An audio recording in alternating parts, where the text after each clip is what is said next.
하나님 감사드립니다. 또 좋은 날 주심을 감사드립니다. 언제나 하나님의 은혜로 또 살아갈 수 있도록 매일매일 삶에 은혜 베풀어 주심을 감사드립니다. 아멘. 오늘도 함께 주의 말씀을 같이 상고하며 나누는 대화 가운데에 하나님이 가장 영광 받으시고 또 우리에게는 하나님이 주시는 지혜와 또 충명과 명철함으로 주님의 말씀을 또한 잘 볼 수 있도록 또 이해할 수 있도록 또 전할 수 있도록 도와주시옵소서. 아멘. 감사드리며 예수님 이름으로 기도드렸습니다.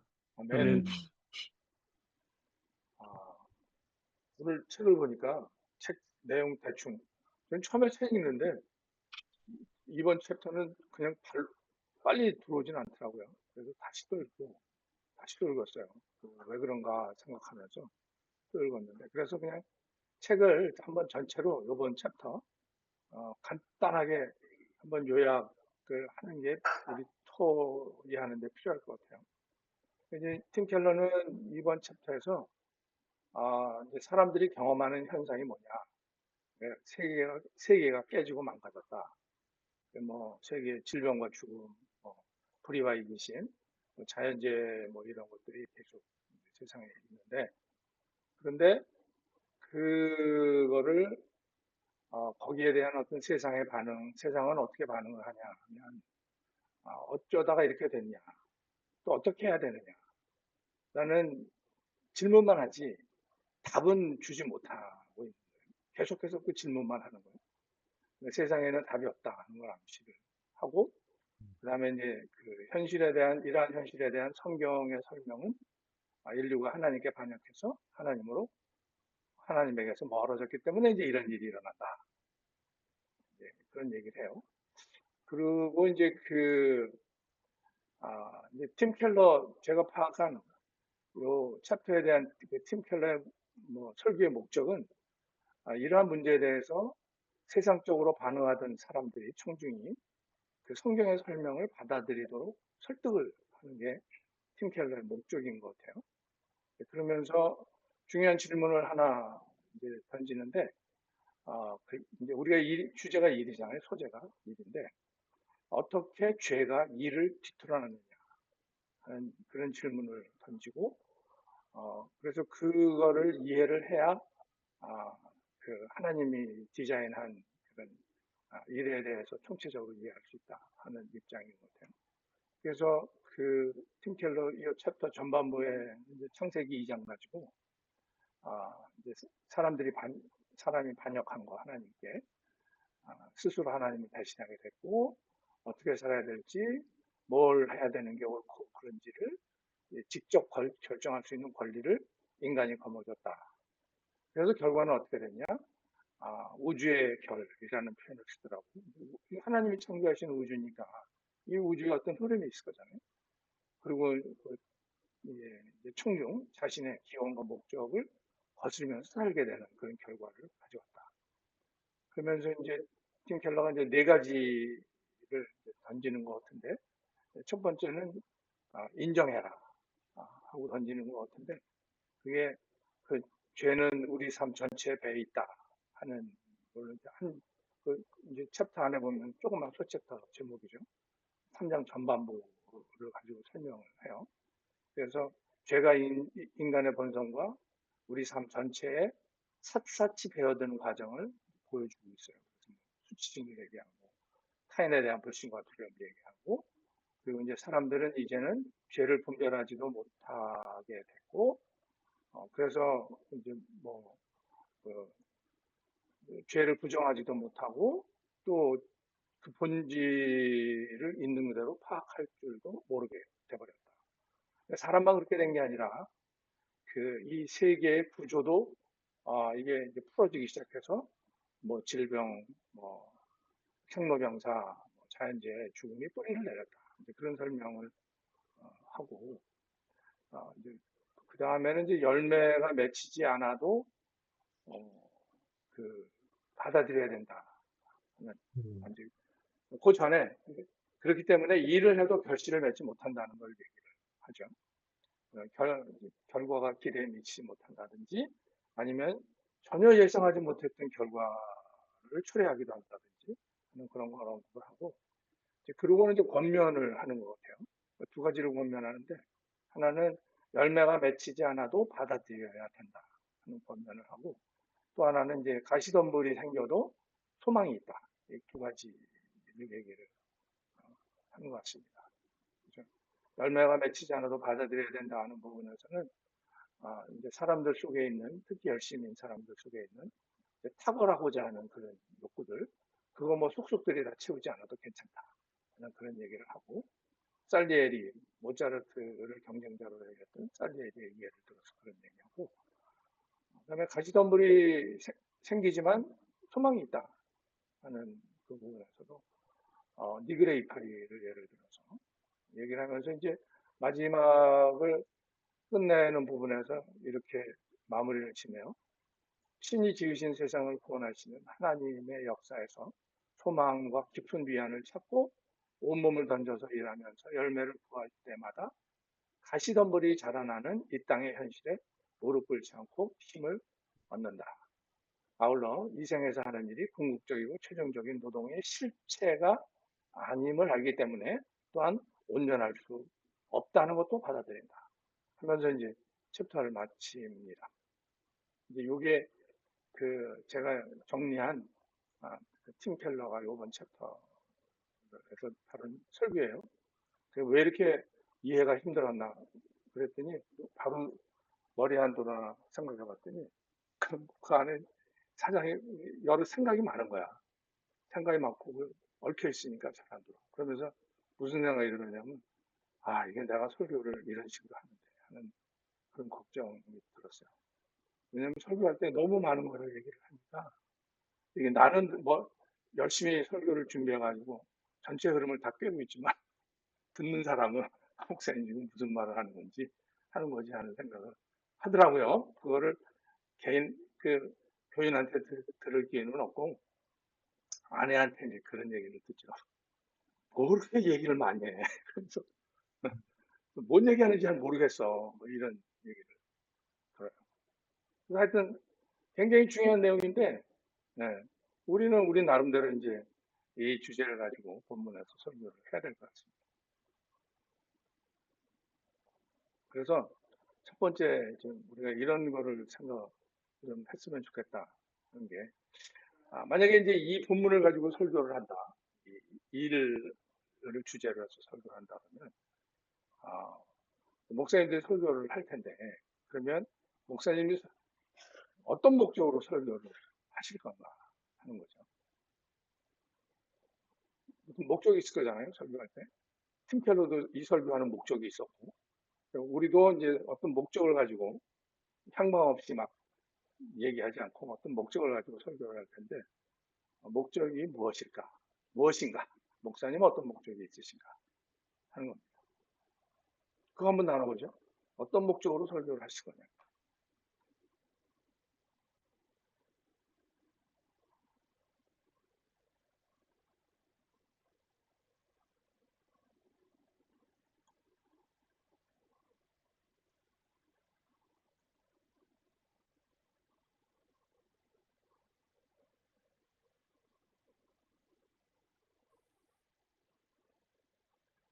굉장히 어려웠어요. 아니, 그 설교하면 목적이 있을 거잖아요. 뭐 주일날 시간 떼기 위해서는 아닐 거잖아. 네. 그냥 설교의 목적을 물어보시는 건가요? 아니, 요 설교를, 요 본문으로 설교를 하고 싶다. 그러면 나는 목적을 뭘로 삼고 싶다. 있을 거잖아요.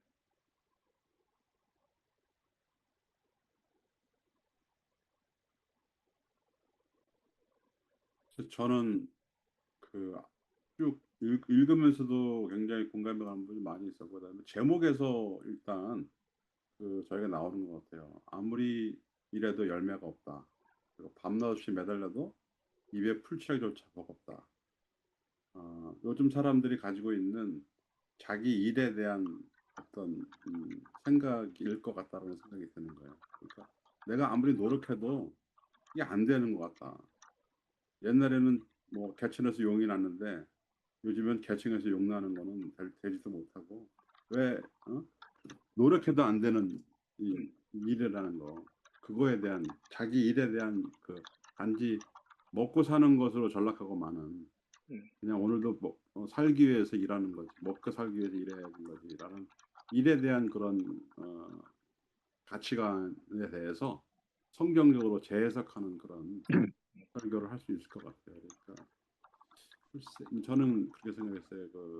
지혜서를 보게 되면은 잠언이 이제 규범적 지혜라고 하면은 욥기가 이제 반성적 지혜라고 얘기를 한단 말이에요. 그러니까 반성적 지혜가 가지고 있는 것은 뭐냐면은 잠언 같은 경우는 사필귀정, 열심히 노력하면 얻는 거지만은 욥기는 뭐냐면 열심히 해도 안 되는 것도 있다라는 거예요. 그게 근데 그 안에도 하나님의 뜻이 있다라는 거. 그게 이제 반성적 지혜라고 얘기를 하는데 저는 이걸 읽으면서 그 생각이 났어요. 그러니까 똑같은 일을 해가지고서 바라볼 때 우리가 어떤 것에 목적을 두냐에 따라서 그것이 의미가 있을 수가 있고 의미가 없을 수가 있다. 어차피 이 세상에 우리가 일하는 것은 우리가 한 만큼 나오지 않는 세상에서 살고 있다라는 거. 음흠. 그게 이 세상에 왜 그러냐면 그게 이미 에덴 동산에서 일이 가지고 있었던 그 의미가 죄로 인해서 이게 뒤틀려 있다. 그게 우리가 사는 이 세상이다. 그리고 그거는 세상 사람에만 국한된 것이 아니고 우리들한테 똑같다. 이거는 모든 사람에게 똑같이 공평하게 있는 거기 때문에 그렇다면은 성경에서는 이 일을 어떻게 바라봐야 되는 것에 얘기를 하는 건데 그거를 우리가 가지고 있는 이 일에 대한 그런 가지고 있는 우리의 뒤틀림은 어디에서 오는 것이냐면 그게 죄로부터 온 것이다라고 성경은 얘기하고 있다는 것이 오늘 이 책에서 얘기하는 것들이거든요. 그래서 그 부분을 얘기를 하면서 아 그러네 내가 정말로 일을 하는데 내가 일한 만큼 결실을 맺지 못하는 것이 어, 그것이 정말로 내가 믿는다고 하면서도 세상적인 가치로 지금 하고 있는 일을 하고 있는 것이네. 내가 성경을 알고 성경으로 이것을 이해하게 되면은 그래도 내 일이 의미가 있을 수 있겠네라는 그렇게 이렇게 좀 전체적인 큰 둘레는 그렇게 이 얘기를 끌고 갈 수 있지 않을까라는 생각을 해봤습니다. 다른 분 어떤 목적을 가질 것이냐 하실 것이. 저는 일과영성 이 책을 보면서 이제 계속해서 하는 생각 중에 하나는 일이라는 게 여기서도 그런 얘기를 좀 하지만 단순히 어떤 생, 생존을 위한 도구가 아니라 하나님의 소명이라는 건지 챕터 1에서 그런 얘기를 되게 많이 하는데 우리의 방향, 삶의 방향이 뭔가에 대해서는 좀 생각을 더 많이 음, 하게 되는 이 모든 챕터를 볼 때마다 음, 우리의 삶이 어떤 방향으로 가야 할까에 대한 근본적인 질문을 좀 많이 음, 하게 됐고요. 음, 그런 차원에서 동일한 질문을 하게 되는 것 같아요. 음, 그러면 근데 저는 이 부분을 보면서 뭐 사회학이나 경제학 이런 얘기 하잖아요. 생산성, 노동 생산성에 음, 대한 이야기도 많이 하잖아요. 네. 그 사회학이나 경제학은 얼마나 효율적으로 생산하는가에 대한 이야기를 하지만 이 본문에서 나온 팀 켈러는 왜 일은 선하지만 동시에 고통스러운가 그런 질문을 음, 하고 있고 뭐 이 사회 경제학 같은 경우 산출량 뭐 시간 비용 임금 뭐 이런 성장 이런 거가 기준인데 이제 이 이거 영성도 보면 굉장히 우리가 지난번에 했던 그 기독교 세계관적인 그 프레임이 또 비슷하게 투영돼 있더라고요. 창조의 질선이나 타락이나 소명과 섭리 부족 같은 이야기들을 같이 녹아내 있고.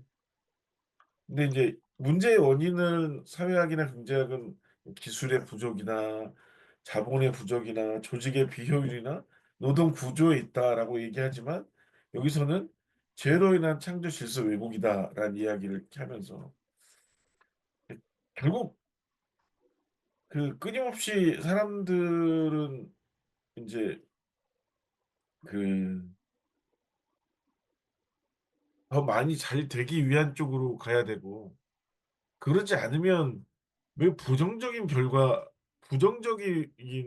그러니까 더 아주 현대 사회를 극단적으로 표현하면 1등 말고는 사실 다 의미 없는 그러니까 아주 탁월한 말고는 다 별 볼 일 없는 것으로 이렇게 룩다운 시키는 그런 구조가, 왜냐면 그래야 계속 그거 있잖아요. 예전에 저 군대 생활할 때 제일 싫어했던 게 그 저기 100명이 저기 축구 골대까지 찍고 매번 옷 5명만 빼고 계속 뛰게 하는 거 있잖아요. 저는 그래갖고 일부러 안 뛰었어요. 선착순. 야, 선착순 안 뛰었어요. 나 어차피 1등 못 할 것 같아. 그러면 계속 뛰어야 되잖아. 어차피 계속 뛸 거 처음부터 연락에 뛰면 힘만 들더라고. 그래서 일부러 천천히 뛰었어요. 예. 어. 근데 너 나와 약간 가지고 안 때려요? 근데 걸렸죠, 몇 번. 예. 근데 요즘에 그 현대 사회 모습이 약간, 야, 짝수이랑 되게 비슷하다. 다 1등 되기 위해서 엄청 뛰는데 결국 뭐 한두 명만 나오는데 자꾸 거기에만 사람들이 신경 쓰여. 아, 나도 저렇게 될 수 근데 50년 여기서 저보다 다 오래 50년 넘게 살아보니까 안 되네. 이거 1등 안 쉽게 되는 거 아니구나. 그 생각을 하게 되면서 이 탁월함이 선함이나 라는 정의를 우리가 잘못 이해하거나 받아들이면 이거는 개인뿐만 아니라 이게 결국 성과를 통해 존재를 증명하는 도구로 만들려고 하는 그런 어떤, 그러니까 이거를 만들어내지 않으면 사실은 현대 사회가 더 급진적으로 막 뭔가 생산성을 높일 수 있는 방법은 없는 것 같아요. 자꾸 예, 더 열심히 하면 뭐가 된다라는 어떤 그 자본주의의 그 논리를 계속 사람들에게 심어주고, 예. 근데 그거보다 미국 사회를 보면 더 극단적으로 더 양극화가 되는 것을 보면서 이런 탁월함과 최고의 결과에 대한 방향성을 가지면 안 되고, 우리 팀켈러가 그 부분에서 분명히 얘기하는 것 같아요. 예. 그리고 그게 이제 저는 개인의 차원을 넘어서 공동체가, 그러니까 여러분 삶만 그렇게 하지 마십시오. 제가 자주 얘기해요. 근데 교회는 계속 1등 하려고 그래. 예. 방향성 자체가. 이러면 참 어렵지 않을까. 개인의 삶 가운데 하나님의 소명에 따라 여러분의 맡겨진 일을 잘해야 합니다라고 얘기하는데, 교회는 또 이 전체 공동체 안에서 내가 또 이렇게 우위를 점하려고 하는 그런 방향성이 있으면, 어, 오히려 저는 이 우리는 이렇게 모이는 것에 집중하는, 그러니까 뭔가 어큐뮬레이트 하는 데 집중하는 그런 삶이 아니라 이렇게 흩어지는, 하나님의 그 그리스도의 제자가 되고 선교의 증인이 되는 이렇게 흩어지는 자의 삶을, 그런 소명을 살기 위해서 우리의 삶을 살아야 되겠다라는 쪽으로 설교를 좀 하고 싶고, 그렇게 설교해야겠다. 개인적 차원, 교회적 차원으로 그런 삶에 대해서 좀 이야기해야 되겠다. 그 생각을 좀 본문을 묵상하면서 틴켈러 책을 읽으면서 하게 됐던 것 같아요. 오케이. 네. 이상입니다. 우리 김영호 목사님, 이거 본문으로 만일 설교하면 어떤 목적을 가지고 설교하시죠?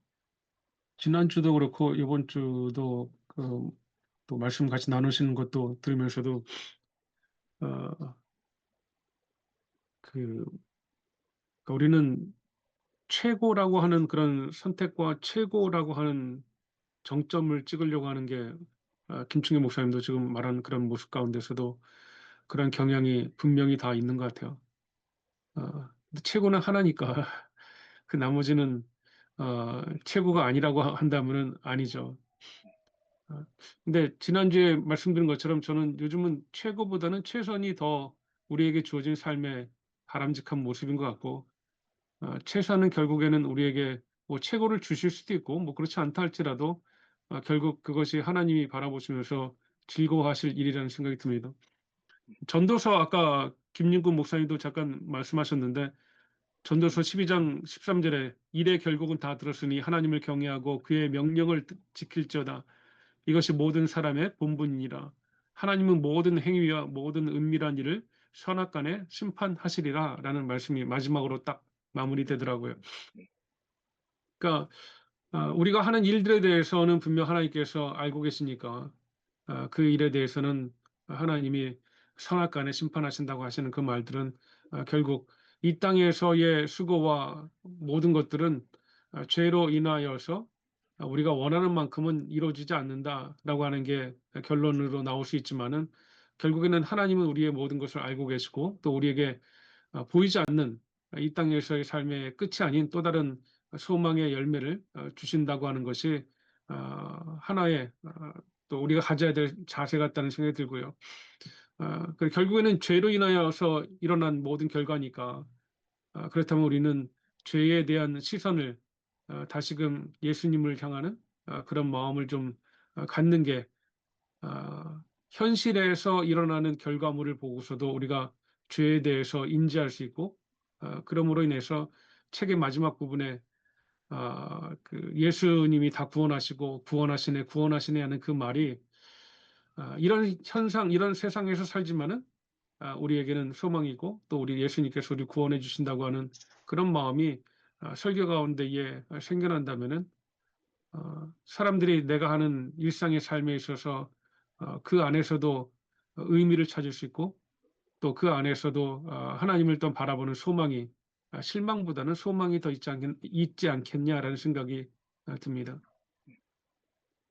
네, 다들 이제 말씀하신 것처럼 저도 느끼는 게, 이 세상은 이제 문제가 있다는 거는 뭐 세상 사람도 알고, 교회 다니는 사람도 알고 다 알죠. 인생 고해라는 걸 모르는 사람은 없으니까 다 알지. 다 아는데, 세상에서는 죄 때문에 일이 그렇게 된다는 성경의 가르침을 완전히 배제를 하니까, 원인은, 진짜 그 일이 생기는 원인을 규명하지 못하는 채로 계속해서 어떻게 하면, 왜 이런 일이 생겼지? 어떻게 하면 되지? 하고 계속 어떤 그런 반복되는 시도를 계속 하고 있는 거죠. 계속.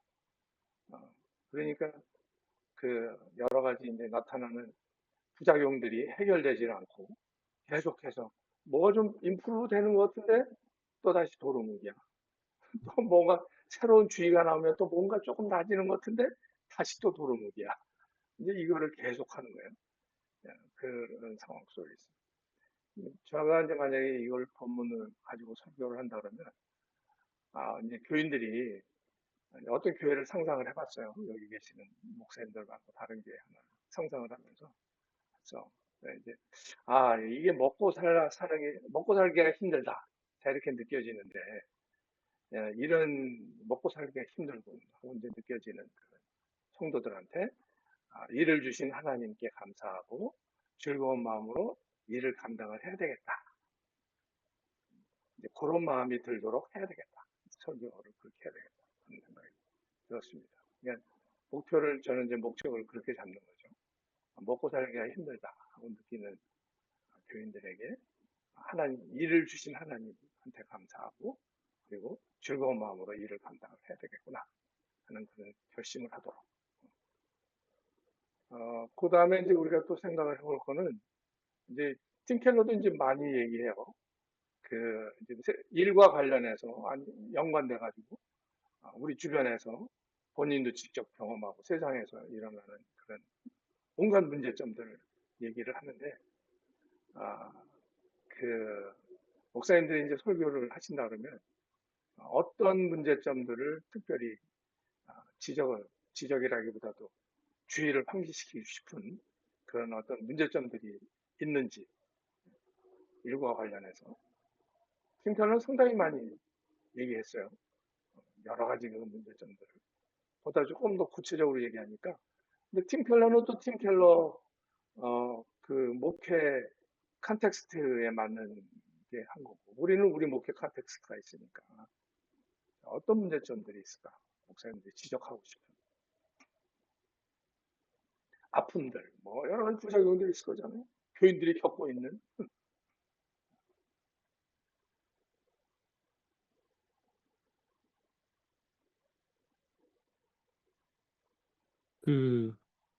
저는 인터넷이 발달되고 또 사람들이 소셜 미디어가 발달되고 그러다 보니까 우리의 비교 대상이 조금씩 더 높아진다라는 생각을 좀 갖고 있거든요.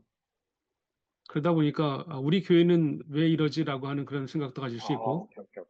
다른 교회 거 보니까. 네. 예, 뭐 그럴 수도 있고, 우리의 삶은 내 삶은 왜 그러지라고 하는 그런 음. 비교 의식이 꽤 많이 있다는 생각이 들거든요. 근데 그게 우리 모두는 다 똑같은 결과를 가져올 수 없는 게 우리의 모습이고, 음. 또 심지어는 교회조차도 모든 교회가 다 어느 한 교회의 모습처럼 신학교에 있을 때 세를백 철시에 대한 목적이 이끄는 뭐 삶, 목적이 이끄는 교회 뭐 그런 것들을 다 보면서 다 똑같은 꿈을 꾸죠. 음. 신학교 졸업하면은 여기에 있겠지라고 하는 그런 상상을 하는데 결국에는 그렇게 되지 않는 모습이 우리의 모습이고 제가 언젠가도 누님이 말씀드렸던 것처럼 신학교에서 배웠던 많은 것들이 실질적인 목회 가운데에 접목되어지지 않았던 것들이 꽤 있는 것 같다는 생각이 들 때가 있어요. 내가 신학교 졸업해가지고 목회하면 이렇게 해야지. 근데 현실은 또 다르니까. 그 현실의 다름에 있음에 다름으로 인해서 뭐 오는 좌절도 있고, 계획했던 것들이 다 이루어지지 않은 것도 있고. 그런데 그런 부분에 있어서 좀 실망 아닌 실망도 개개인마다 있을 수 있고, 또 성도들은 또 성도 나름대로의 교회 안에서의 신앙생활을 하면서도 어, 가지고 있는 기대치 아니면은 바라는 그런 것들이 채워지지 않을 때에 좀 힘들지 않을까라는 생각을 좀 하죠. 음. 오케이. 또 다른 분.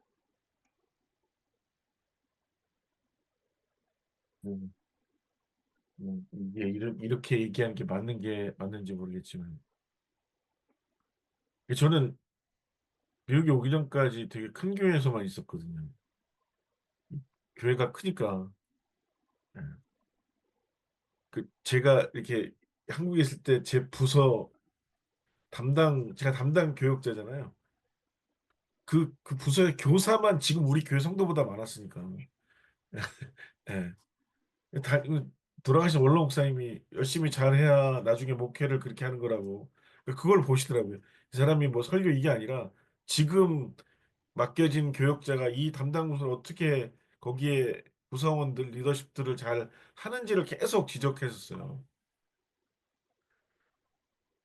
뭐 제 친구들도 이제 동기들도 막 저한테 물어보고 그 교회는 어떠냐 뭐 이렇다고. 근데 미국에 있는 교회니까 거기서 배웠던 거 하나도 소용이 없어. 왜냐면 구성원이 너무 달라. 묵직해야 4, 50명이 최 맥스였는데 아무것도 소용이 없어요. 예. 예. 저를 처음 신학교 들어가니까 선배 전사님 저렇게 부르더니 전 뭐 할까요? 그랬더니 가서 커피 뽑아오라고. 예? 이게 이제 교사회에 하면 거기서 커피를 이제 막내들이 가서 가져와요. 커피도 뽑아오고 청소하고 왜요? 왜 이걸 왜 이런 거 너한테 시키는 줄 알아? 가만히 있더니 너 앞으로 목사 될 건데 이거 언제 해보겠냐고. 지금 내가 안 시키면 평생 안 할 거라고. 야, 근데 그 얘기가 틀렸어. 평생 하고 있어. 아직도 커피 뽑고, 아직도 청소하고, 아직도 마이크 정리하고, 아직도 주워 적고 있고. 그래서 아, 좀 어떤 기준점 자체가 그러니까 이제 우리뿐만 아니라 성도들도 자기의 삶에 있어서 자기가 어떤 사람이라는 거를 어떤 그런 대단히 어떤 그런 메가한 어떤 상황에서만 늘 자기를 발견하게 되는 이미 거기는 다 성공한 어떤 잘된 시스템으로 이렇게 사람을 올려놔 주잖아요. 예. 근데 이제 이게 개인이 부딪혔을 때는 부모 삶이 달라지는 거고 결과가 달라지는데 그것 사이의 괴리가 자꾸 현대인이 더 오는 것 같아요. 그러니까 더 좋은 어떤 집이나 그 환경 가운데 자기는 놓이지만 놓이려고 하지만 결국 자기의 삶은 그렇지 않거든요. 예. 그리고 그런 게 또 자기라고 생각할 수 있는 그래서 뭐 사람들이 요즘 되게 많이 자기가 어떤 사람이 정의하는 게 이제 숫자잖아, 숫자. 연봉이 얼마냐, 집이 얼마짜리냐. 재산이 얼마가 있냐. 숫자로 자기 또 하나 찾아보니까 현대인은 그 인정에 굶주려 있다. 왜냐면 이제 전통 사회는 그 뭐 가족이나 마을이나 공동체 안에서 어느 정도 정체성, 내가 이 구성원의 하나라는 어떤 정체성을 부여했는데 현대 사회는 이거 다 개인이 증명해야 되니까. 그래서 그 개인이 증명하기 위한 가장 효과적인 방법은 탁월함이거든요. 내가 이렇게 뛰어나면 딱 인정받는.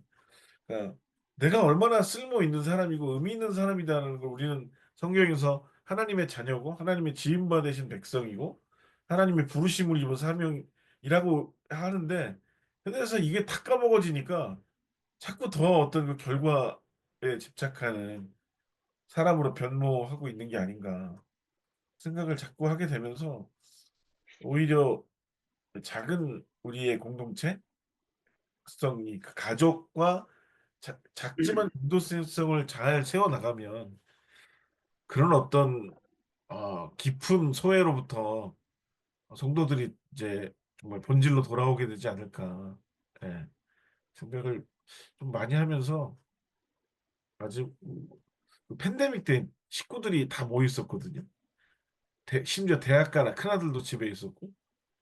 근데 그때 되게 감사했던 게 뭐냐면 맨날 친구들끼리 앉아 있으니까 그 가족 구성원에 대한 걸 되게 많이 얘기하고 매일 집에서 예배도 드리고 그러면서 되게 그 가까워졌던 시간을 기억하게 되더라고요. 예. 그 사람이 자기 자아와 정체성을 세우는 게 어떤 결과론적 노력의 결과적도 없지 않아 있지만 그게 항상 좋은 결과로 있지 않는 사람에게는 그 대부분이니까 그러면 심각한 소외가 일어나고 자기가 하나님의 백성이라는 걸 또 정말 있겠구나 그런 생각을 되게 많이 하면서 팬데믹에 식구들과 보내는 시간을 통해서 저뿐만 아니라 저희 가족이 어떻게 좀 그런 걸 회복하게 되는지를 좀 기억하면서 다시 좀 생각하게 되더라고요.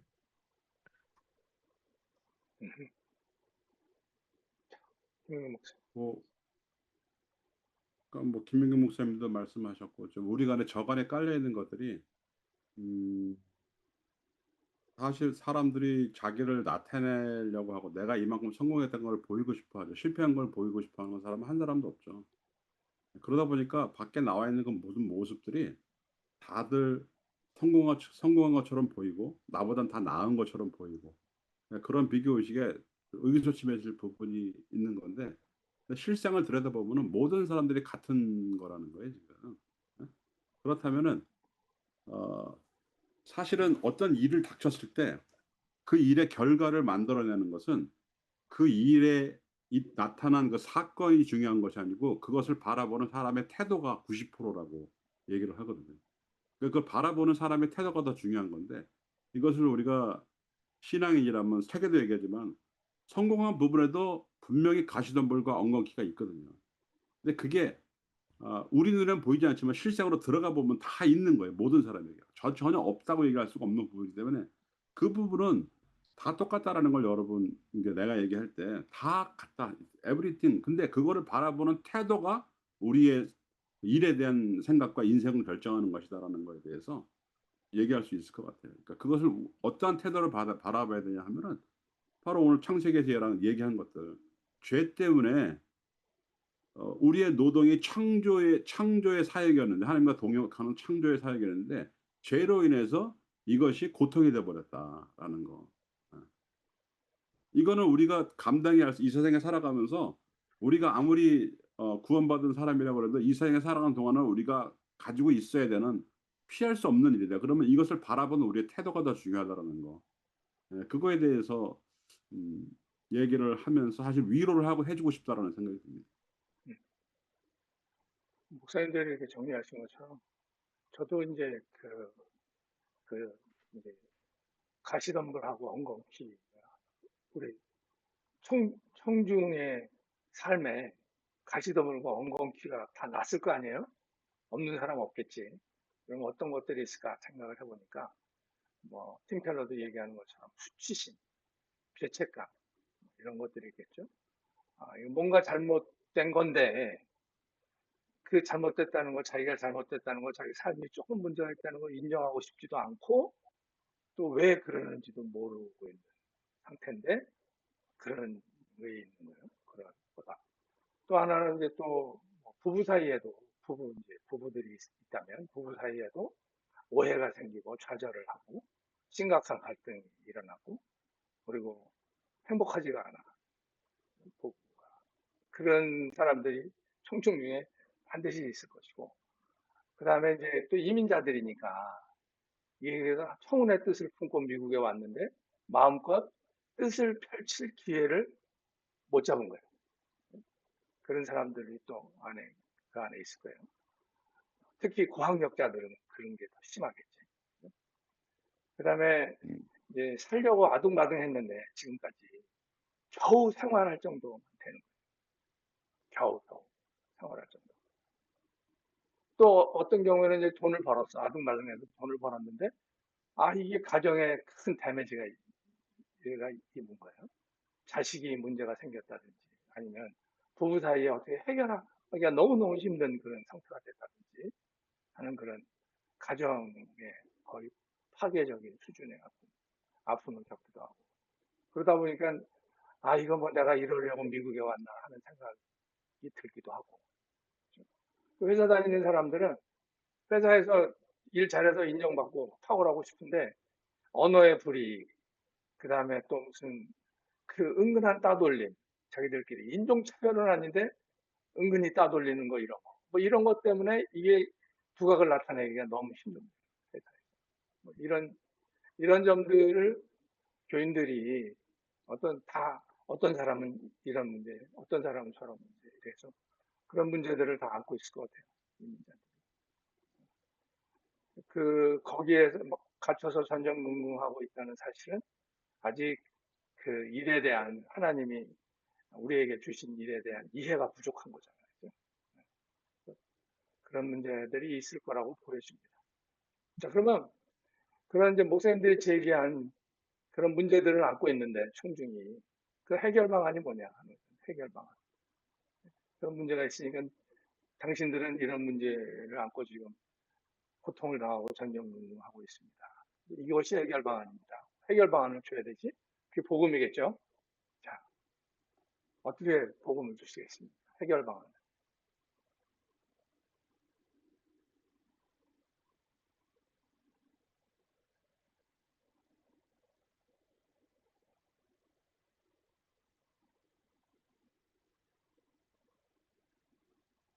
그 책의 내용 가운데서 말하는 것처럼 현실은 현실대로 받아들여야 되는 부분이 있는 것 같아요.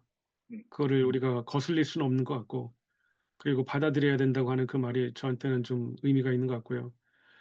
그리고 맨 책 마지막에도 그렇게 아까도 잠시 말씀드렸지만은 예수 그리스도 안에서 우리가 소망을 갖고 또 예수님의 그 은혜로 또 살아간다고 하는 거가 하루를 살아가는 데 있어서 있을 수 있는 많은 일들 가운데서도 그럼에도 불구하고 하나님이 나와 함께 하신다는 그런 마음 어, 그리고 나의 일들에 대해서는 분명 하나님이 어느 정도는 또 열매를 맺게 해주시는 것도 있고 또 결국에는 우리의 삶의 마지막에는 또 하나님이 그 모든 것 가운데에 심판의 주로서 어, 우리에게 합당한 또 어, 상급 또 주신다고 하는 그런 부분들을 인지하면은 결국 그렇게 크게 실망이라기보다는 현실을 좀 더 직시하고 그리고 좀 더 소망을 갖고서 내가 하는 일에 대한 의미를 갖고 살아가지 않을까라는 생각을 좀 합니다.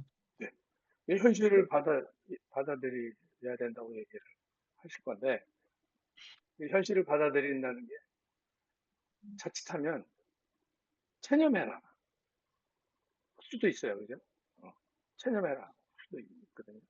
기버 뭐 이런 수도 있는데 그거는 아닐 거잖아요. 아니죠. 예. 체념해라는 아닐 거죠. 그러니까 그거를 그게 아니라는 거를 얘기를 해야 될 것 같아요. 이거는 그냥 체념하는 게 아니라 현실을 받아들이는 거. 그렇죠? 이게 그러니까 그 불신자들이 생각하는 현실을 받아들이는 거하고 우리 믿는 자들이 그 말하는 현실을 받아들이는 거하고는 현실을 받아들인다는 데서는 똑같을지 몰라도 그 내용은 완전히 다른 거니까 그거를 좀 언급을 할 필요가 있지 않나 하는 그런 생각이 듭니다. 뭐, 저 같은 경우에는 그렇게 우리 아까 지향성, 방향성 얘기를 제가 많이 했는데 우리의 그 영적 방향이 아래로의 영성을 좀 교회가 공동체가 얘기해야 되지 않을까. 세상은 상향성이잖아요. 계속 위로 올라가고. 네.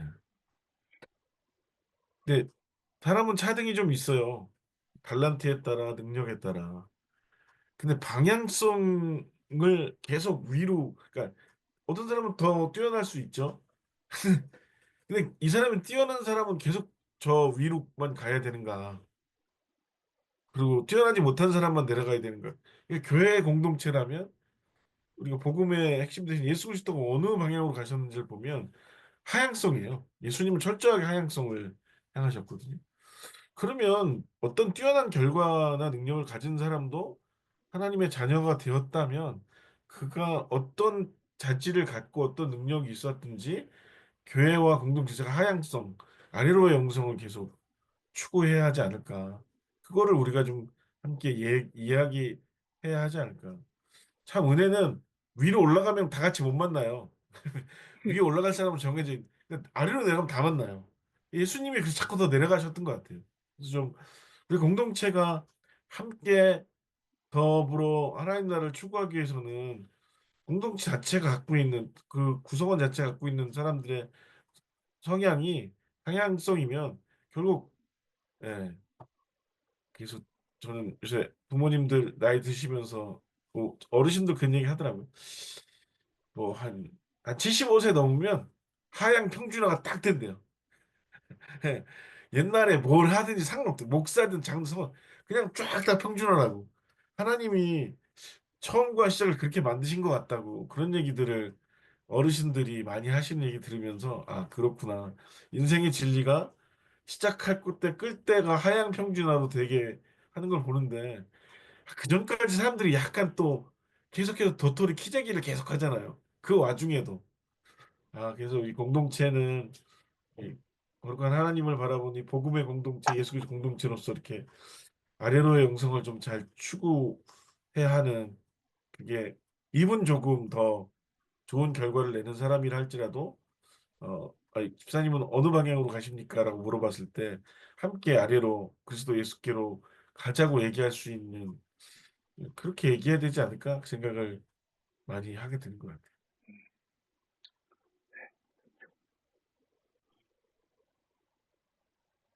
뭐 같은 말일지 모르지만은 이제 그런 얘기가 있잖아요. 사막에서는 지도가 필요한 게 아니고 나침반이 필요하다는 거.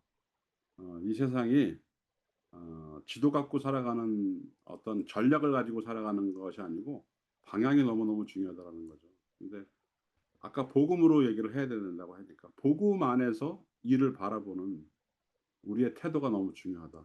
내가 하는 일이 내가 먹고 사는 일이 아니고 하나님께서 나에게 이 땅에서 살아갈 동안에 나에게 이게 하나님을 나타내려고 주신 그것이라는 거를 정말 여러분들이 가져야 된다는 거.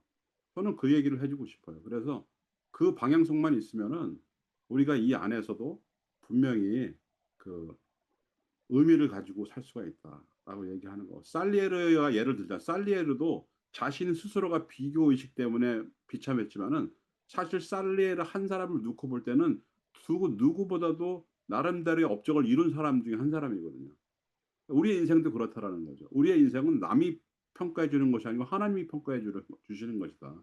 하나님은 우리의 눈물과 땀과 수고를 다 알고 그걸 인정해 주시는 분이 하나님이다라는 것을 우리가 얘기를 할 때 그거에 위로를 얻고 그거에서 어, 나갈 수 있을 거예요. 그래서 로마서 8장 28절에 보면 하나님을 사랑하는 자, 곧 그 뜻대로 행하는 자에게는 모든 것이 합력하여 선을 누리신다. 그러니까 우리의 길을 그 방향을 올바로 잡고 나갈 때 하나님이 이루어 주신다.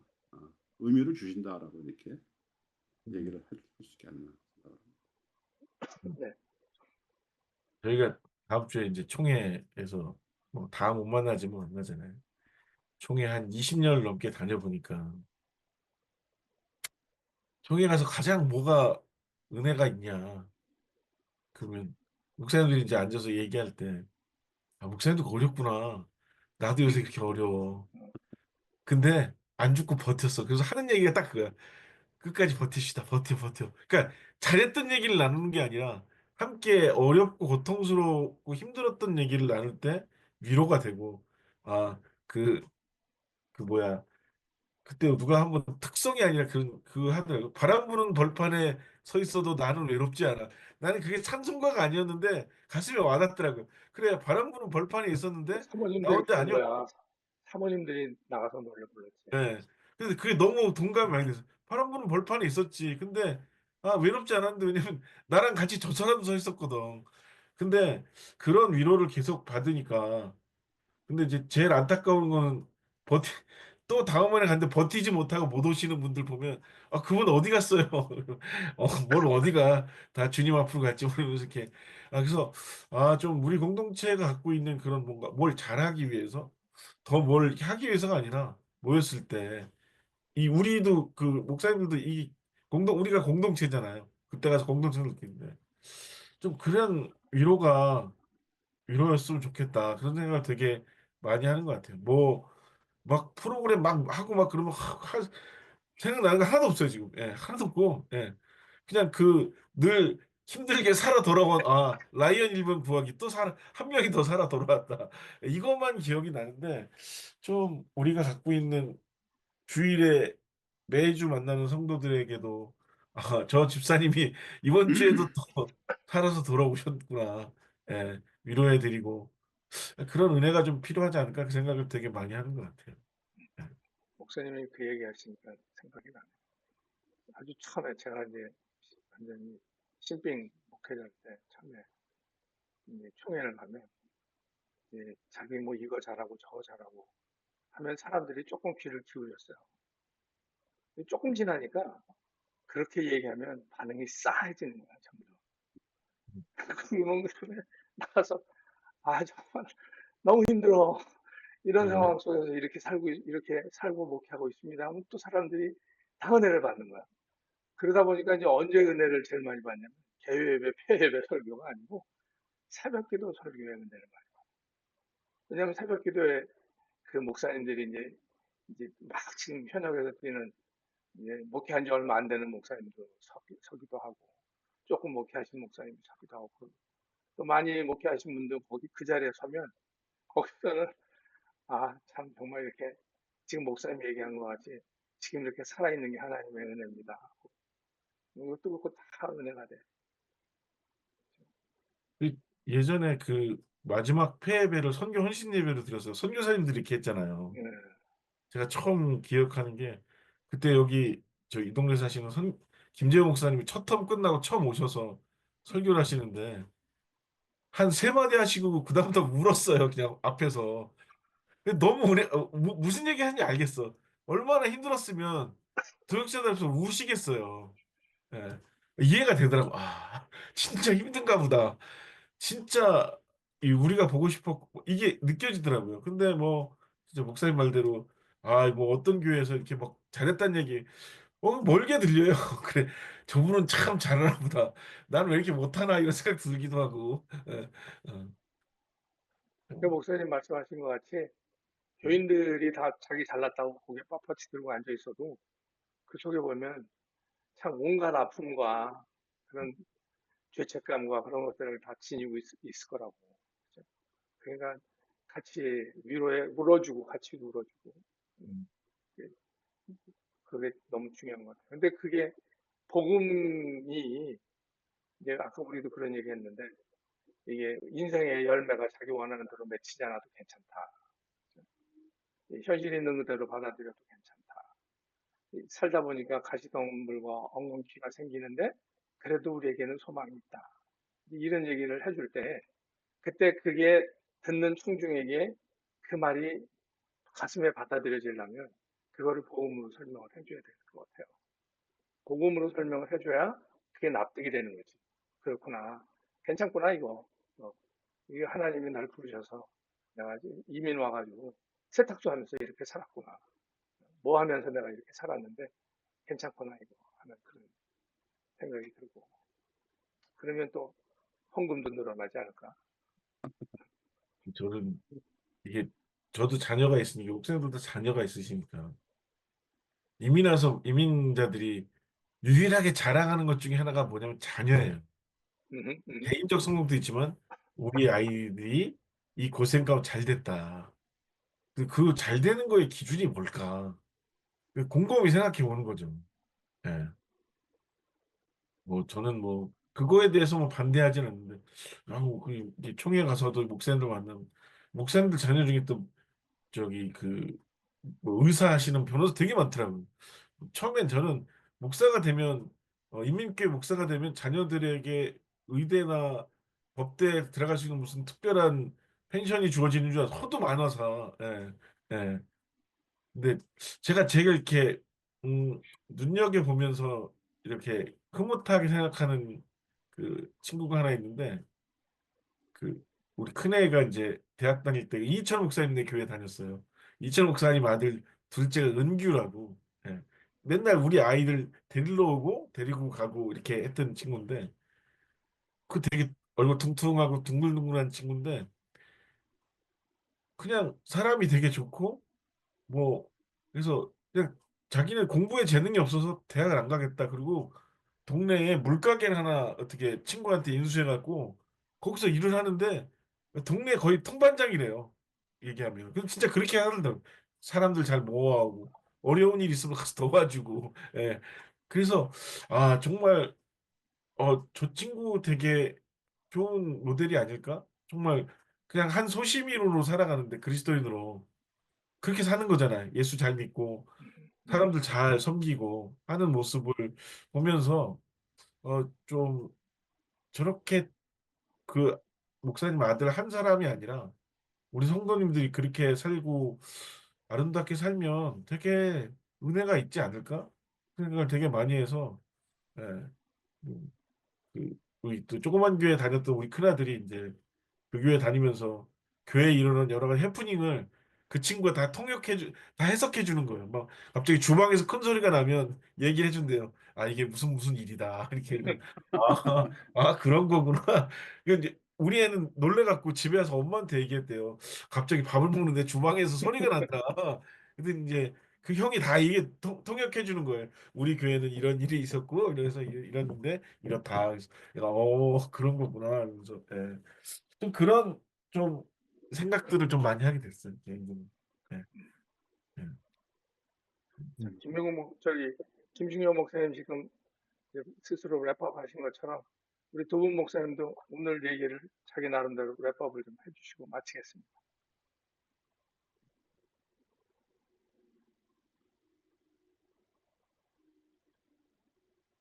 그 제가 저 랭캐스터 살면서 아까 뭐 김윤건 목사님도 아니 김충현 목사님도 그렇고 김윤건 목사님도 말씀하시는 것 그런 것 가운데 처음 왔을 때도 그렇고 지금도 계속 마음에 두고 있는 게 뭐냐면은 인생은 결코 스피드가 아니라고 하는 그 말하고 뭐 방향성. 어, 근데 방향성에서 요즘에 가장 중요한 게 저한테는 밸류라는 생각이 많이 들거든요. 내가 음, 가지고 있는 가치관, 가치관. 네, 네. 인생은 태도라라고 하는데 태도가 어디서부터 오냐면은 가치관에서 오거든요. 음, 근데 그게 딱 뭐 물리적으로도 맞더라고요.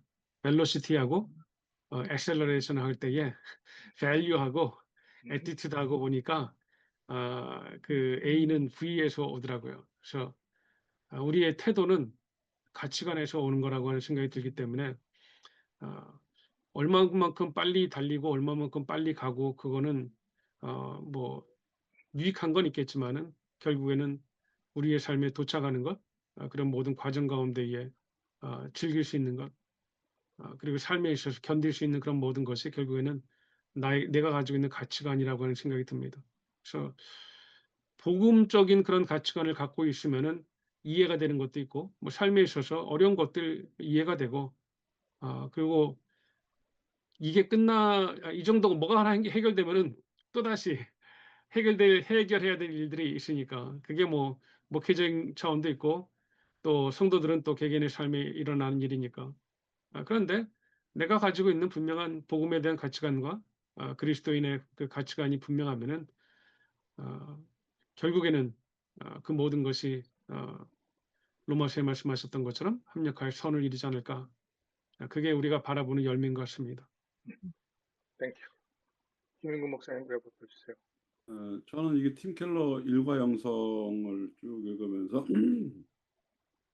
상당히 그 전에도 한번 읽었었는데 또 읽다 보니까 또 새로운 걸로 이렇게 다가오는 부분도 있고 세계관 다음에 읽어보니까 또 연결되는 부분도 있고 그리고 또 지금 처한 상황에서 일에 대한 그 개념들에 대해서 다시 생각할 수 있는 그런 것도 생기고요.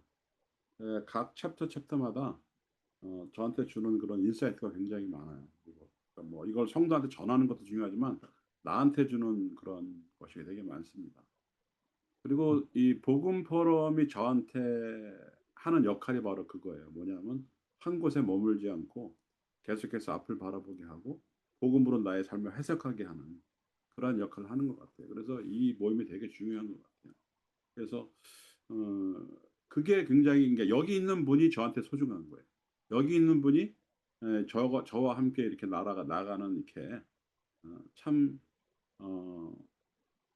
황무지 땅이지만은 그래도 그 안에서 이쁜 돌들 하나씩 발견해 나가는 그런 것들이라고 생각을 해서 그래서 참 귀하게 생각을 합니다. 네, 땡큐. 자, 김충일 목사님 뭐 더 이상 발언하려고 그러지 마시고 기도해 주세요. 마치게. 발언을 안 했는데 기도해 줘.